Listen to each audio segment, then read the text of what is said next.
Shalom Bapak Ibu Saudara sekalian, dimanapun saudara berada, kita akan sama-sama mengawali ibadah kita dan saya mengajak kita semua untuk membaca apa yang dimaksudkan dengan Pentakosta ketiga dan dilanjutkan dengan pembacaan Mazmur 91. Pentakosta ketiga. Pentakosta ketiga adalah pencurahan Roh Kudus yang dahsyat di zaman now, melebihi yang terjadi di Azusa Street. Pentakosta ketiga akan mengakibatkan penuaian jiwa yang terbesar dan yang terakhir sebelum Tuhan Yesus datang kembali. Pentakosta ketiga akan membangkitkan generasi Yeremia, yaitu anak-anak muda yang dipenuhi Roh Kudus, cinta mati-matian kepada Tuhan Yesus, tidak kompromi terhadap dosa, dan akan bergerak untuk memenangkan jiwa. Pentakosta ketiga lahir di Indonesia dan bergerak ke bangsa-bangsa. Gerakan ini dari timur ke barat dan akan kembali ke Yerusalem. Pentakosta ketiga akan memberikan kuasa untuk menyelesaikan amanat agung, dan setelah itu Tuhan Yesus datang kembali. Mazmur 91 dalam lindungan Allah. Orang yang duduk dalam lindungan yang maha tinggi dan bermalam dalam naungan yang maha kuasa akan berkata kepada Tuhan, tempat perlindunganku dan kubu pertahananku, Allahku yang kupercayai. Sungguh dialah yang akan melepaskan engkau dari jerat penangkap burung, dari penyakit sampar yang busuk. Dengan kepaknya ia akan menudungi engkau, di bawah sayapnya engkau akan berlindung, kesetiaannya ialah perisai dan pagar tembok. Engkau tak usah takut terhadap kedahsyatan malam, terhadap panah yang terbang di waktu siang, terhadap penyakit sampar yang berjalan di dalam gelap, terhadap penyakit menular yang mengamuk di waktu petang. Walau 1.000 orang rebah di sisimu dan 10.000 di sebelah kananmu, tetapi itu tidak akan menimpamu. Engkau hanya menontonnya dengan matamu sendiri dan melihat pembalasan terhadap orang-orang fasik.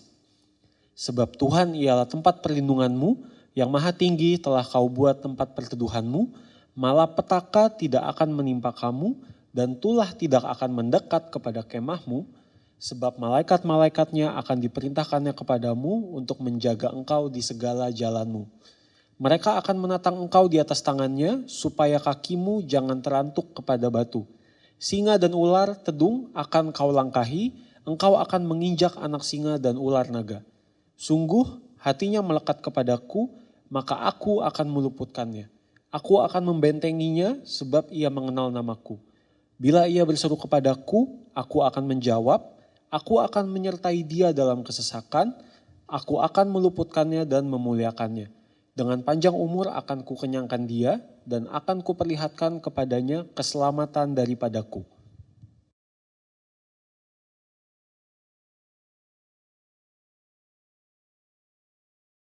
Shalom Bapak Ibu Saudara, selamat hari Minggu.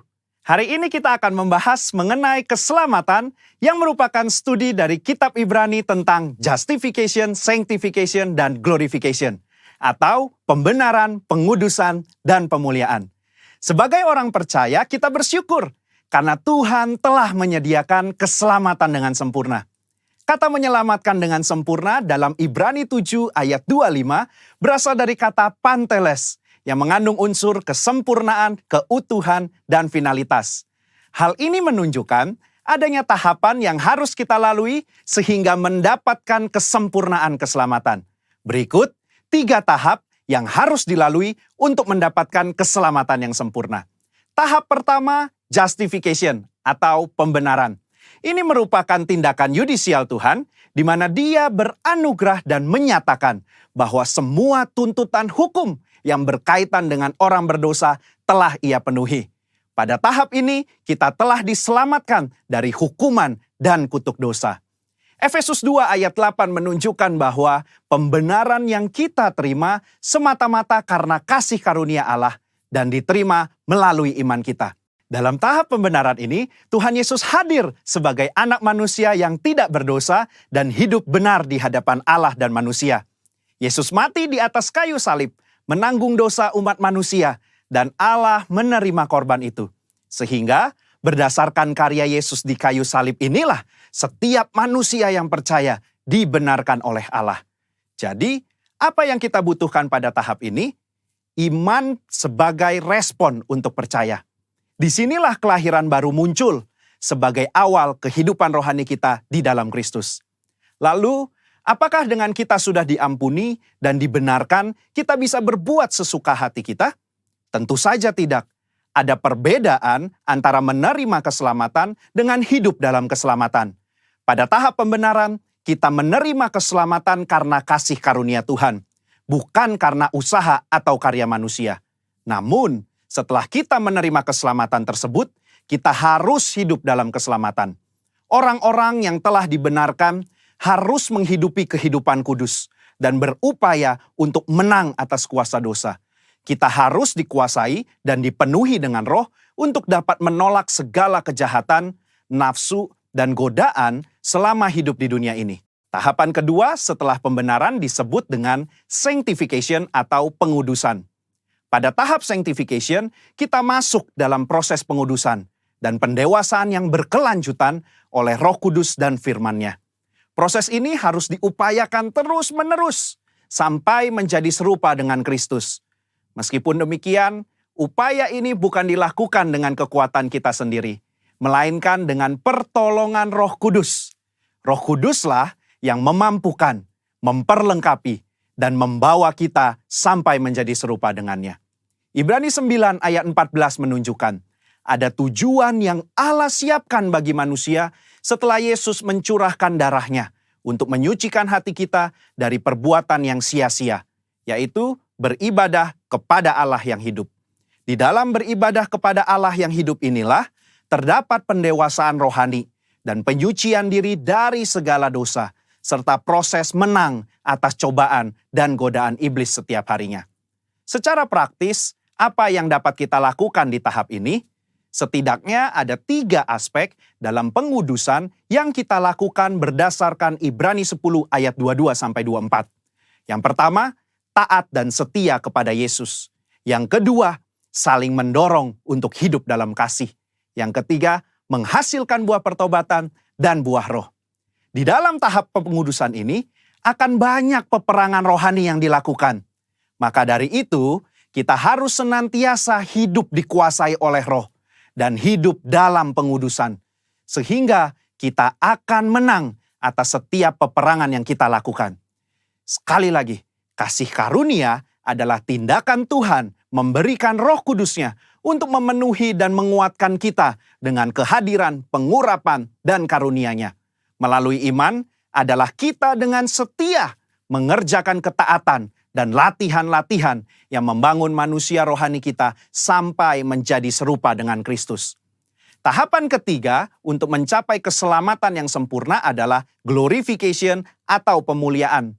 Tahapan ini juga disebut sebagai keselamatan akhir di mana kita akan diselamatkan dari kehadiran dosa.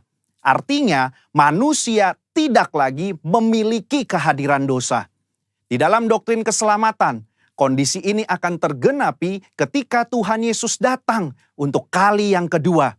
Dan hanya tersedia bagi mereka yang bertahan dan setia selama proses pengudusan. Dan yang telah menjadi serupa dengan gambar Yesus. Ibrani 10 ayat 37 menunjukkan, sedikit waktu lagi ia akan datang. Sudah siapkah kita akan kedatangannya? Apakah kita sudah serupa dengannya? Melakukan perintah dan amanat agungnya dengan benar? Ada 3 hal yang akan dilakukan saat ia datang untuk kali yang kedua. Pertama, ia datang untuk menyempurnakan keselamatan kita dengan cara memberikan kepada kita tubuh kemuliaan.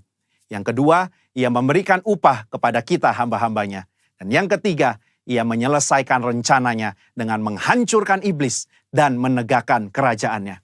Kesimpulannya, insan Pentakosta menganut doktrin progressive salvation, yaitu bahwa keselamatan tidak didapatkan secara instan, melainkan sebuah proses dan perjalanan yang dituntun dan dipimpin oleh Roh Kudus sampai akhir hidup. GBI menolak pandangan sekali selamat tetap selamat. Jaminan keselamatan itu selalu kita miliki selama kita tetap tinggal di dalam Kristus. Hal ini bukan hanya karena itu adalah tradisi yang diwariskan oleh para pendahulu kita, tetapi berdasarkan studi yang jujur dan komprehensif dari surat-surat Paulus, surat-surat umum, bahkan ketika melihat perjanjian lama, inilah Injil yang seutuhnya. Juru selamat kita yang mati dan mencurahkan darahnya untuk mengampuni kita dari dosa dan membenarkan kita di hadapan Allah adalah juru selamat yang sama yang bangkit dan naik ke sorga, mengutus Roh Kudusnya untuk menyucikan dan memberdayakan kita menjadi alat di tangannya, yang juga adalah juru selamat yang sama yang berjanji untuk datang menjemput kita di dalam kemuliaan kekal bersamanya. Saudara, untuk penjelasan lebih lengkapnya dari tim teologi kami, jangan lupa buka link yang ada di atas atau scan barcode yang tersedia. Selamat hari Minggu, Tuhan Yesus memberkati.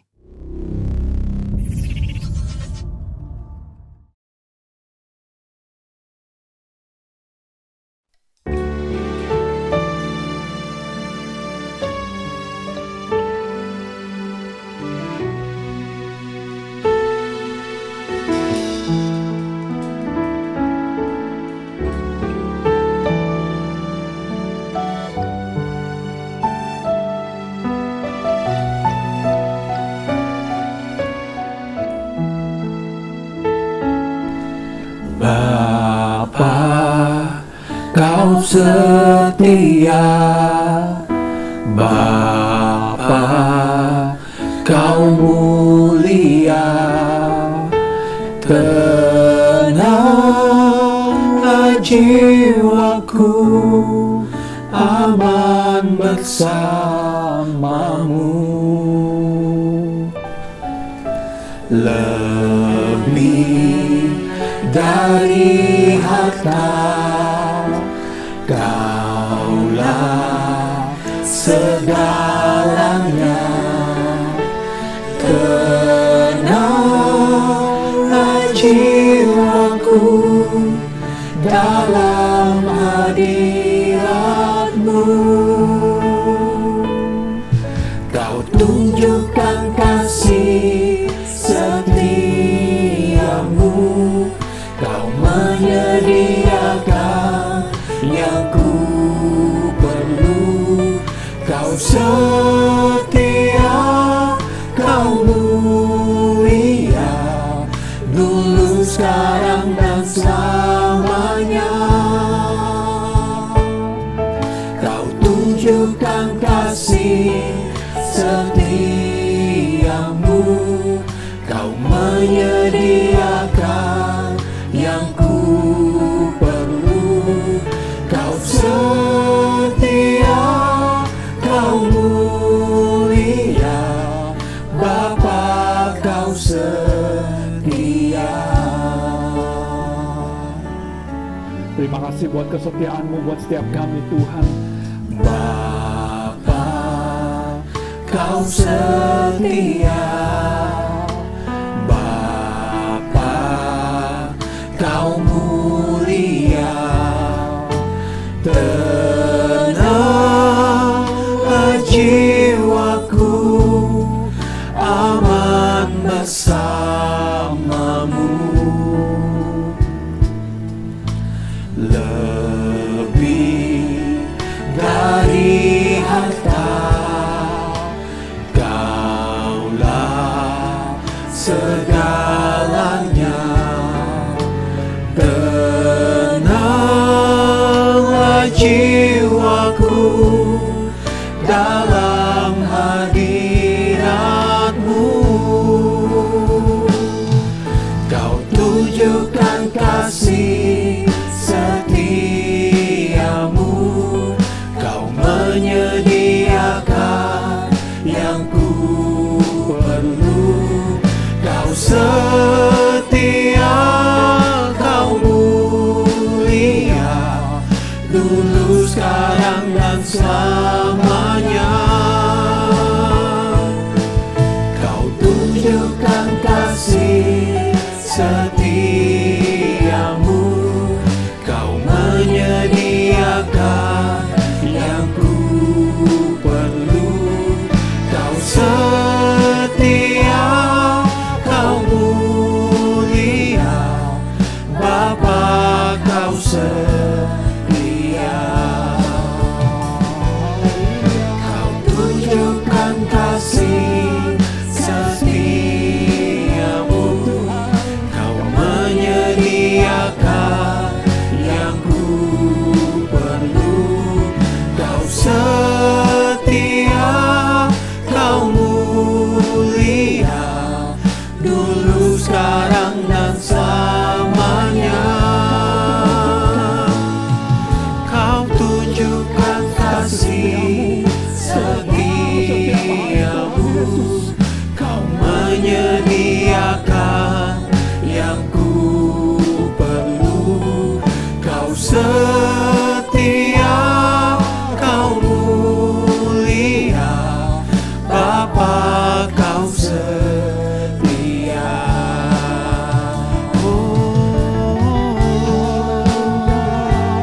Haleluya Tuhan. Kau tunjukkan kasih setiamu, Kau menyediakan yang ku perlu. Kau setia, Kau mulia, dulu, sekarang, dan selamanya. Kau tunjukkan kasih setiamu,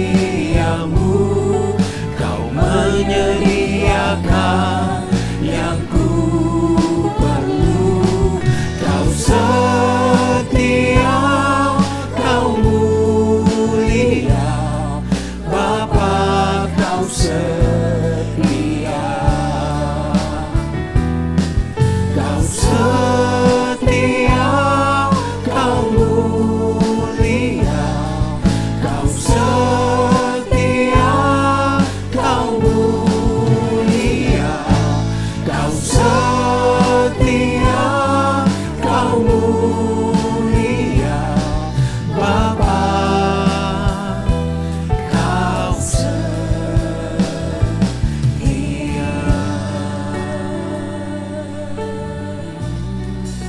Terima kasih Tuhan.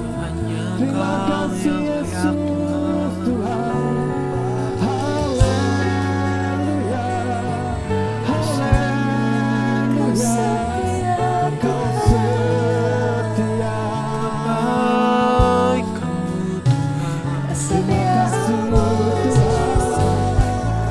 Kau tunjukkan setiamu.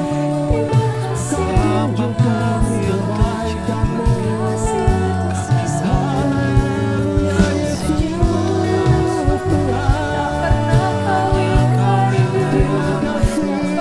Terima kasih. Terima kasih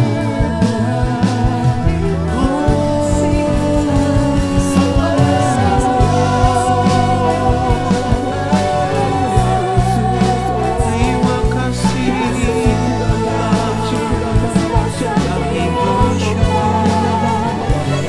kami bersyukur, Kiana yana mana syada, Kiana yana mana syada, Kiana yana mana mana syada, Kiana yana mana syada, yana mana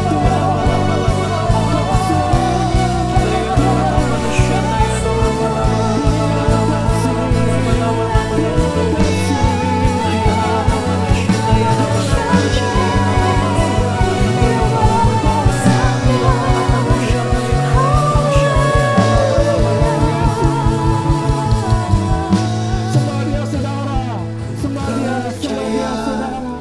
janjimu Percaya janjimu ajaib Tuhan Yesus. Terukir di dalam kehidupan kami Tuhan. Ku percaya kepada Engkau di Tuhan Yesus. dalam Di dalam kekuatanmu Tuhan. kekuatanmu. Aku percaya Tuhan. Hanya Kau Segalanya segalanya bagi kami bagiku. Tuhan Yesus. Haleluya. Ku percaya janjimu ajaib, terukir dalam kehidupanku.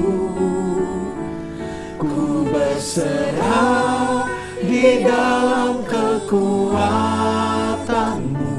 Ku percaya, ku percaya janjimu Tuhan Yesus. ajaib, Haleluya.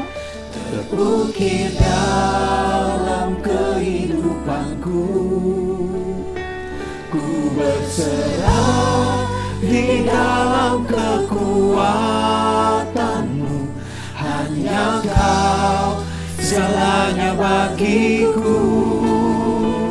Ku percaya janjimu ajaib, terukir dalam kehidupanku. Ku berserah di dalam kekuatanmu. Ku percaya, tak akan ku takut, tak akan ku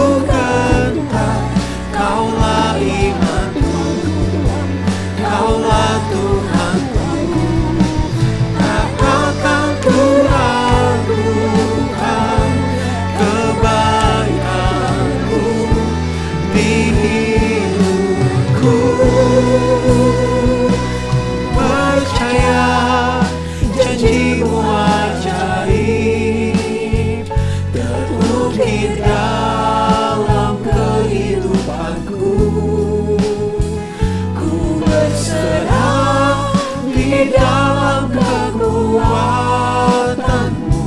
hanya kau segalanya bagiku. Ku percaya janjimu ajaib terukir dalam kehidupanku. Ku berserah di dalam kekuatanmu. Ku percaya, ku percaya janjimu ajaib terukir dalam kehidupanku. Ku berserah di dalam kekuatanmu, hanya kau segalanya bagiku. Ku percaya janjimu ajaib terukir dalam kehidupanku. Ku berserah di dalam kekuatanmu. Ku percaya,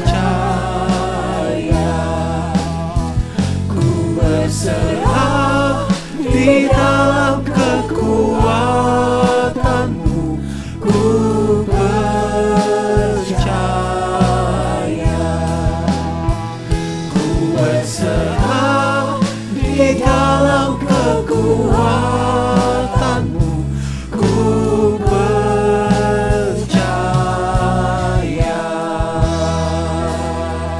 Oh, haleluya, haleluya.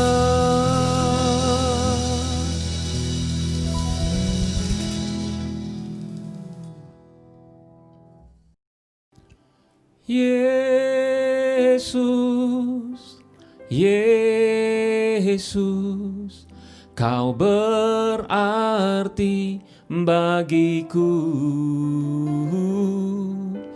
Yesus, Yesus, kau segalanya bagiku. Mari kita berseru panggil Yesus. Yesus, Yesus, kau berarti bagiku. Yesus, Yesus, kau segalanya bagiku.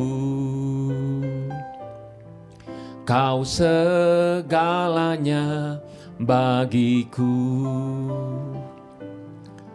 Kau segalanya bagiku. Mari saudara yang di rumah-rumah, mari sembah Tuhan. Yara lama sendiri moyara ramutu syando. Hikara lama yara lamutu syande. Haleluya. Yara lama si kana yara mutu syanda. Yara lama so. Hikana rama yara mutu syandi. Hikana rama so. Yara lama se.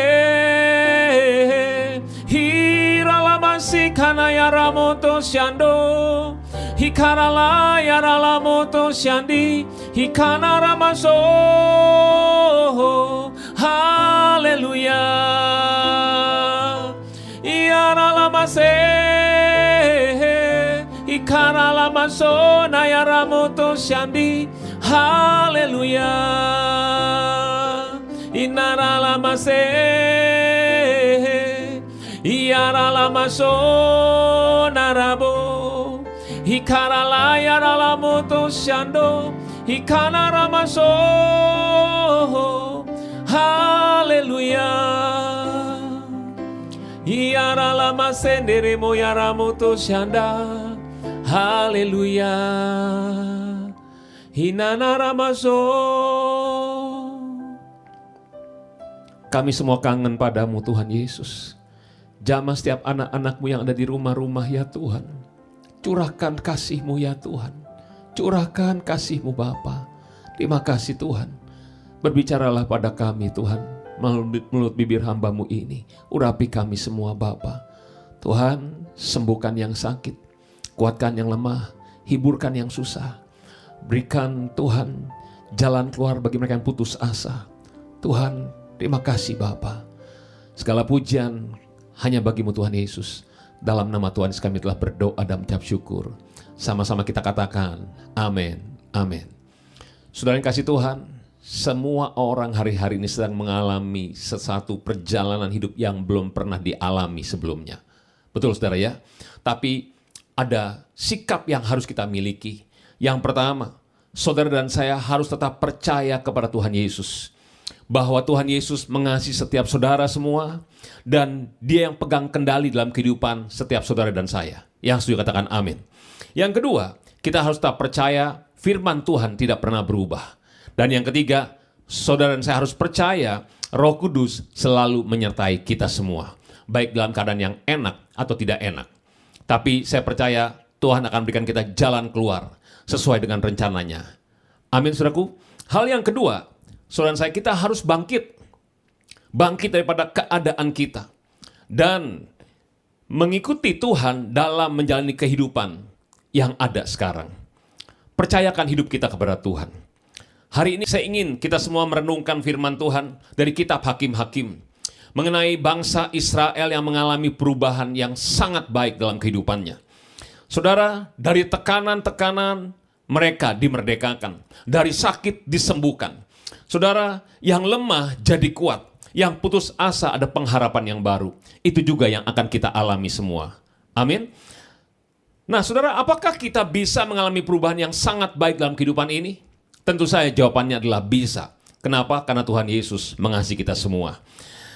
Tuhan yang lakukan bagi setiap saudara dan saya, tapi bagian kita harus meresponi dan menantikan dengan sabar dalam kepercayaan kita kepada Yesus. Mari kita buka firman Tuhan dari kitab Hakim-Hakim yang ke-6, ayat 1 dan 2 dikatakan, tetapi orang Israel melakukan apa yang jahat di mata Tuhan, sebab itu Tuhan menyerahkan mereka ke dalam tangan orang Midian 7 tahun lamanya. Dan selama itu orang Midian berkuasa atas orang Israel. Karena takutnya kepada orang Midian itu, maka orang Israel membuat tempat-tempat perlindungan di pegunungan, yakni goa-goa dan kubu-kubu.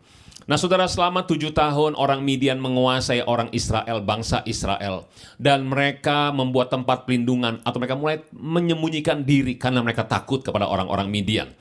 Saudara, itu di pasal yang ke-6. Saya ingin ajak saudara membaca pasal yang ke-8.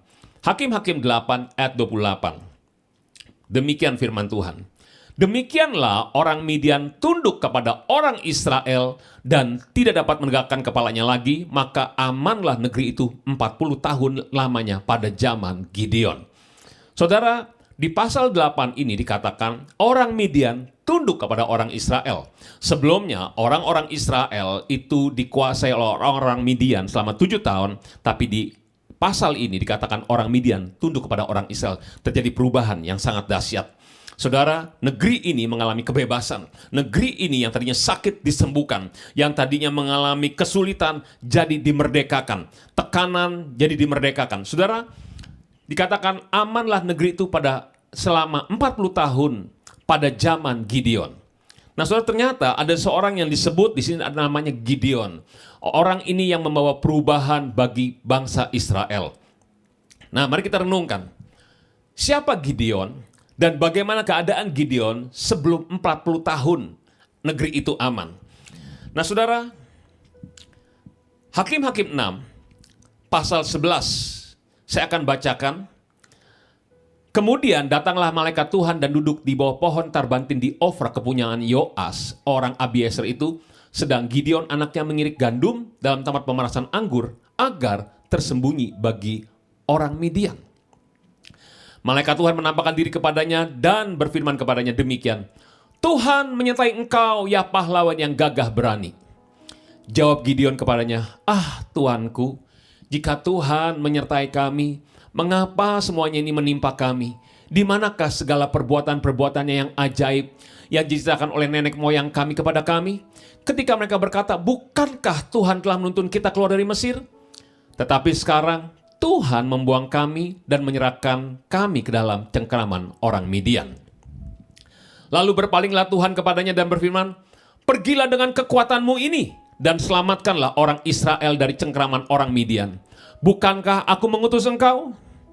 Tapi jawabnya kepadanya, Tuhanku, dengan apakah akan kuselamatkan orang Israel? Ketahuilah, kaumku adalah yang paling kecil di antara suku Manasye, dan aku pun seorang yang paling muda di antara kaum keluargaku. Berfirmanlah Tuhan kepadanya, tetapi akulah yang menyertai engkau, sebab itu engkau akan memukul kalah orang Midian itu sampai habis. Saudara sampai situ dulu, nanti saya akan sambung lagi yang berikutnya. Saudara, ini yang pertama, siapa Gideon? Gideon ternyata bukan jagoan, saudara, bukan seorang pahlawan yang berani sebelumnya. Saudara, apa yang membuat dia berani mengalami satu perubahan? Karena dia ketemu dengan Tuhan. Saudara, Gideon bersembunyi. Kalau hari-hari ini kita sering dengar kata bersembunyi barang sesaat, atau dengan kata lain, kita harus mengisolasi diri hari-hari ini. Saudara, Gideon juga sama, dia bersembunyi. Tapi dalam persembunyian itu Tuhan datang menyatakan dirinya kepada Gideon. Saudara, apa yang Tuhan katakan kepada Gideon dikatakan melalui malaikatnya? Tuhan menyertai engkau ya pahlawan yang gagah berani. Tapi apa jawaban Gideon? Gideon bilang gini, Tuhanku, jika Tuhan menyertai kami, mengapa semuanya ini menimpa kami? Di manakah segala perbuatan yang ajaib yang dilakukan oleh nenek moyang kami kepada kami? Saudara, bukankah kita juga suka ngalami seperti itu, saudara? Gideon menjawab, Tuhanku, jika Tuhan menyertai kami, mengapa semuanya ini menimpa kami? Kita juga sering mengalami seperti itu, bertanya seperti itu.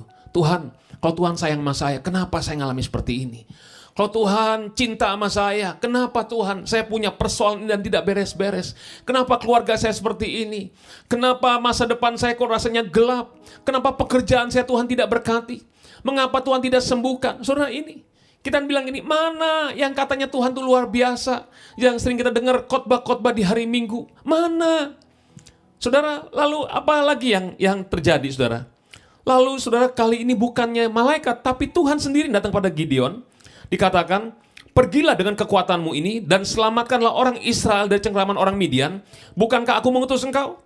Tapi jawabnya kepadanya, Tuhanku, dengan apakah kuselamatkan orang Israel? Ketahuilah, kaumku yang paling kecil dari suku Manasye, dan aku pun masih muda. Saudara, begitu Tuhan sendiri yang datang, Gideon bukannya langsung bilang, siap Tuhan. Malah dia bilang, Tuhan kan tahu, saya ini bukan siapa-siapa. Saya ini masih muda, nggak ngerti apa-apa, nggak punya pengalaman. Tuhan, Engkau kan tahu latar belakang saya. Mungkin kita sebut orang berdosa, apapun lah, saudara. Membuat kita lemah. Kita jadi orang yang takut. Tapi Tuhan berfirman, tetapi akulah yang menyertai engkau.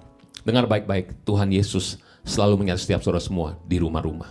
Dia tidak pernah meninggalkan saudara, apapun keadaan yang kau sedang hadapi hari ini. Dia adalah Allah yang punya inisiatif untuk menolong kita semua. Saudara, tiba-tiba perubahan terjadi atas Gideon. Apa yang Gideon alami di tempat persembunyiannya, saudara? Waktu dia mengisolasi diri, dia ketemu dengan Tuhan dan dia dengar firman Tuhan. Begitu dia ketemu dengan Tuhan, Gideon bisa melihat dirinya seperti Tuhan melihat tentang dia. Gideon melihat dirinya, melihat tujuan Tuhan menciptakan Gideon. Waktu saudara dan saya ketemu dengan Tuhan, mendengar firman Tuhan, saudara dan saya akan tahu bahwa Tuhan punya tujuan menciptakan saudara di muka bumi ini. Saudara tidak diciptakan untuk kalah, tidak diciptakan untuk gagal, tidak diciptakan untuk mengalami kekalahan atau apapun. Tetapi saudara diciptakan untuk mengalami kemenangan. Kenapa? Karena Tuhan Yesus menyertai saudara semua. Dia akan berikan kita jalan keluar waktu kita mengalami pencobaan. Dia akan berikan jalan yang baru waktu semua jalan menjadi tertutup. Dia akan bukakan pintu yang baru kalau pintu-pintu yang engkau hadapi sedang tertutup.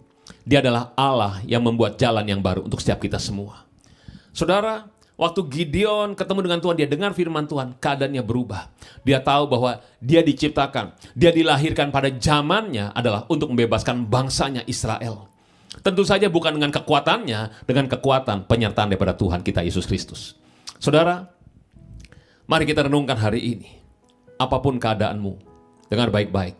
Saudara dilahirkan di muka bumi ini dengan tujuan daripada Tuhan. Saudara diciptakan bukan untuk kalah, gagal, atau apapun, tapi saudara diciptakan untuk mengalami kemenangan demi kemenangan. Sebab Tuhan Yesus menyertai setiap saudara dan saya. Yang percaya sampai sini katakan amin. Ku sembah Engkau, Allah yang perkasa, ku sanjung tinggi namamu di hidupku, Tuhan, tiada yang lain.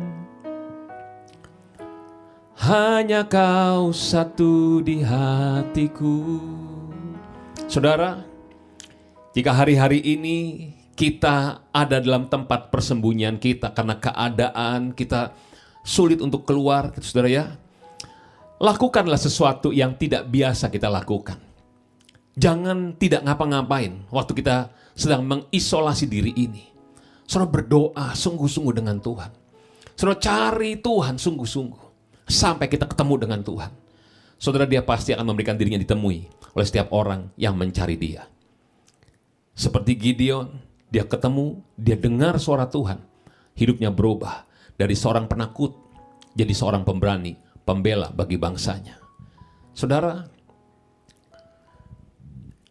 Kitab Yesaya 30 ayat 15 berkata, sebab beginilah firman Tuhan Allah yang Maha Kudus, Allah Israel, dengan bertobat dan tinggal diam kamu akan diselamatkan. Dalam tinggal tenang dan percaya terletak kekuatanmu. Nah saudara, sampai situ. Saudara, firman Tuhan katakan dengan bertobat dan tinggal diam kamu akan diselamatkan. Di tempat persembunyian kita, di tempat kita sedang mengisolasi diri, biarlah kita bertobat hari-hari ini saudara. Dan tinggal diam. Kita berdoa kepada Tuhan. Dengan bertobat, tinggal diam, kita diselamatkan. Dengan tinggal tenang, terletak kekuatan kita, saudara. Saudara, 1 Petrus 4 ayat 7 berkata, kesudahan segala sesuatu sudah dekat. Karena itu kuasailah dirimu dan jadilah tenang. Supaya saudara dan saya dapat berdoa.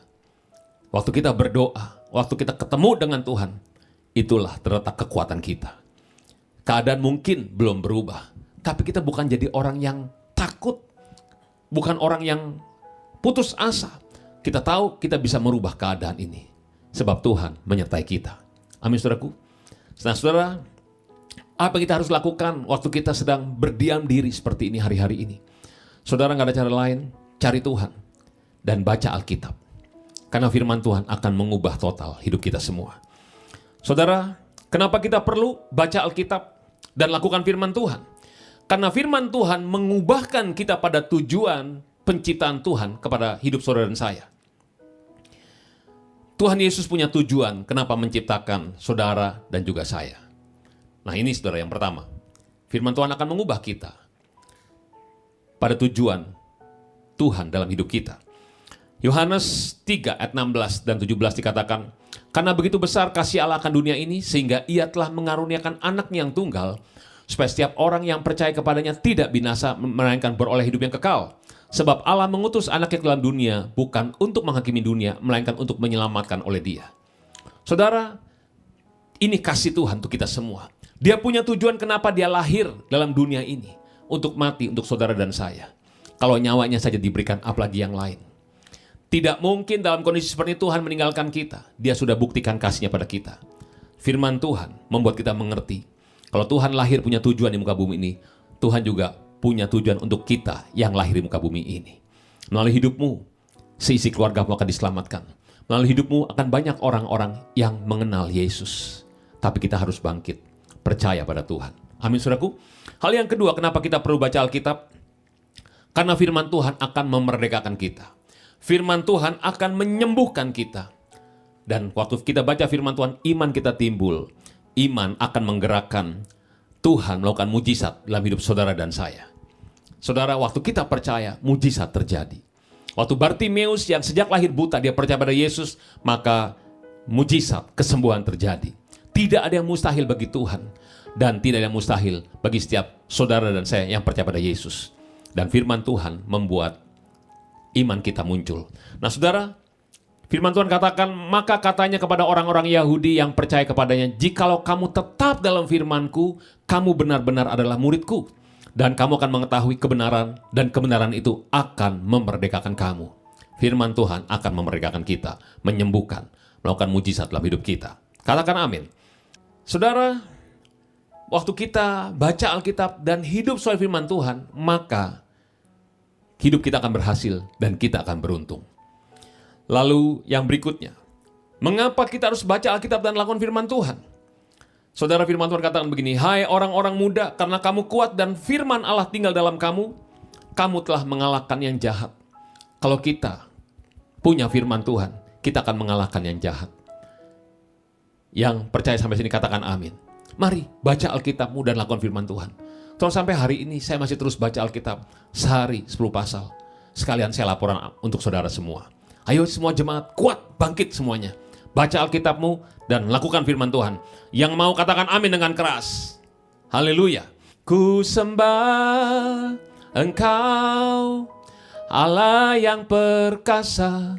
Ku sanjung tinggi namamu di hidupku, Tuhan, tiada yang lain.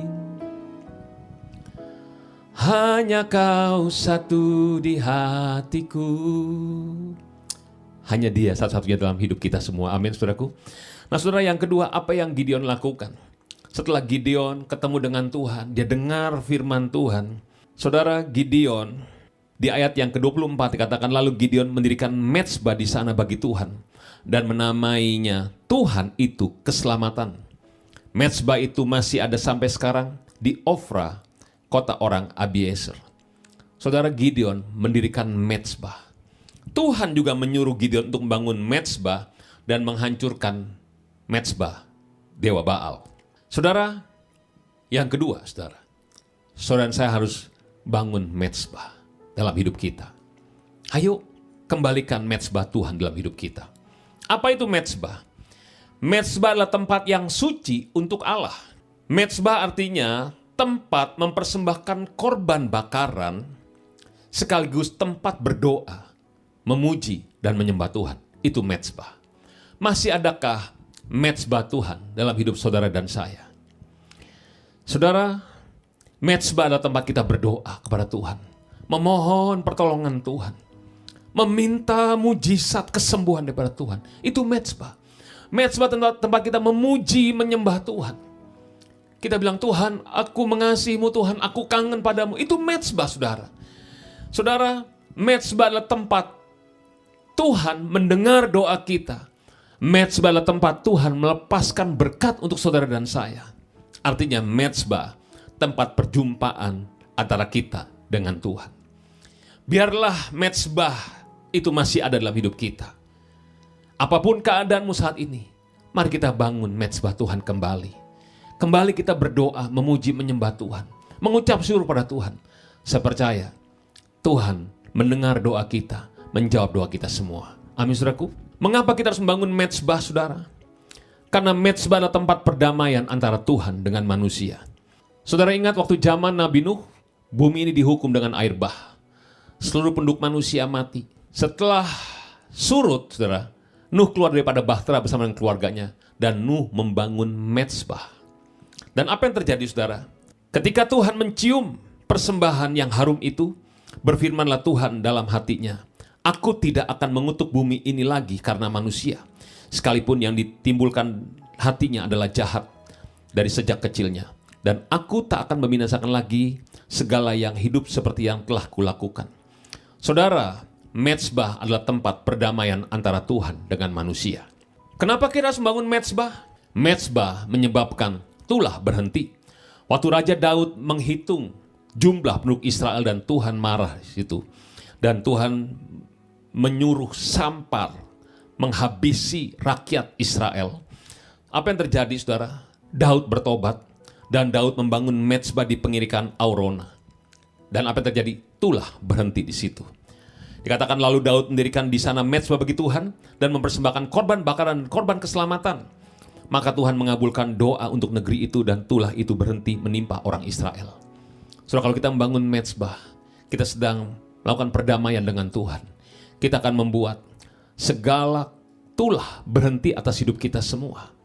Waktu kita kembali dekat dengan Tuhan, maka berkat akan dicurahkan atas kita semua. Saudara, kenapa kita harus membangun mezbah? Yang terakhir adalah Tuhan ingatkan mengenai Nabi Elia. Waktu bangsa Israel meninggalkan Tuhan Allah Israel dan menyembah Baal. Bangsa Israel mengalami kekeringan selama 3,5 tahun, tidak ada hujan, saudara. Dan apa yang terjadi, saudara? Elia muncul dan Elia membangun mezbah. Memperbaiki mezbah Tuhan yang telah runtuh. Waktu Elia membangun mezbah dan dia berdoa, api Tuhan turun, membakar habis korban bakaran. Dan seluruh penduduk Israel bertobat kembali kepada Tuhan. Saudara, mezbah membuat orang-orang akan bertobat kepada Tuhan, kembali kepada Tuhan. Setelah pertobatan terjadi, Elia kembali berdoa. Tuhan mencurahkan hujan atas bangsa Israel. Hujan kesembuhan, hujan keselamatan, hujan pertobatan, hujan mujizat, hujan berkat. Itu akan terjadi atas setiap saudara dan saya. Mari kembali bangun mezbah. Yang mau katakan amin. Saudara, berapa banyak pada hari ini, pada saat ini engkau berkata, Tuhan, aku ingin mengalami perjumpaan dengan engkau. Aku ingin kembali bangun mezbah. Mari yang mau berkata seperti ini, mari angkat tanganmu saat ini.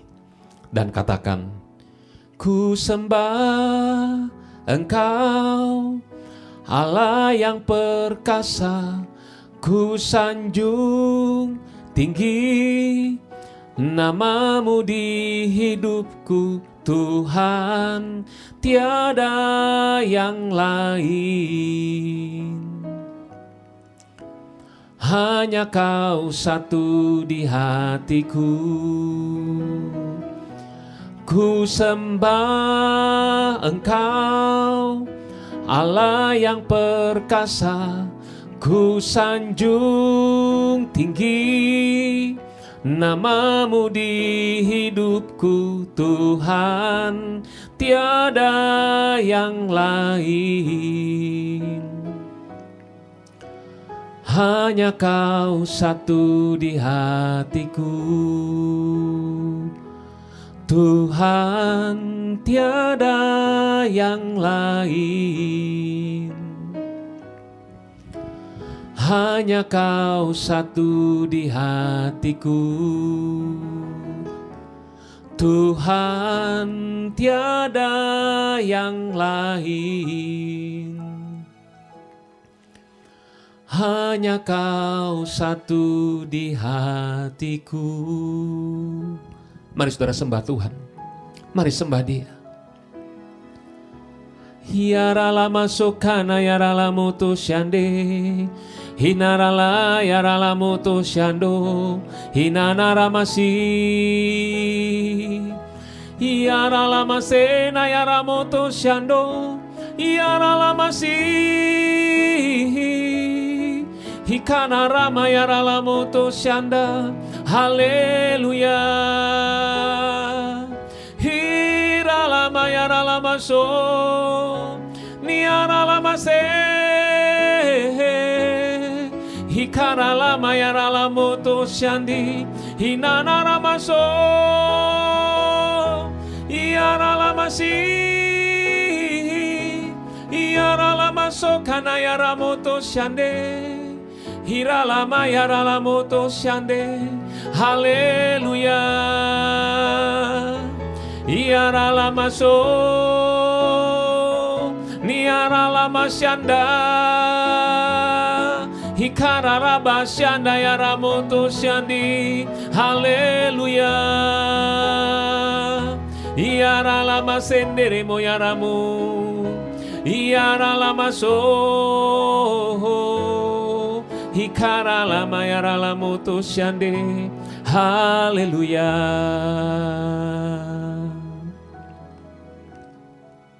Mari saudara, Panggil Tuhan. Pejamkan matamu semua. Mari kita konsentrasi beberapa saat ke depan ini. Mari panggil Tuhan dengan kerinduanmu. Katakan, Tuhan, Tuhan, Tuhan,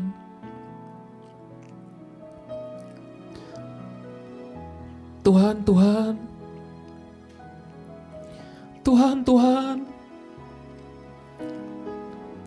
jamah kami ya Tuhan, jamah anak-anak-Mu di rumah-rumah ya Tuhan, jamah saat ini Bapa, jamah ya Tuhan. Kami perbaiki mezbah doa kami kepadamu ya Bapa.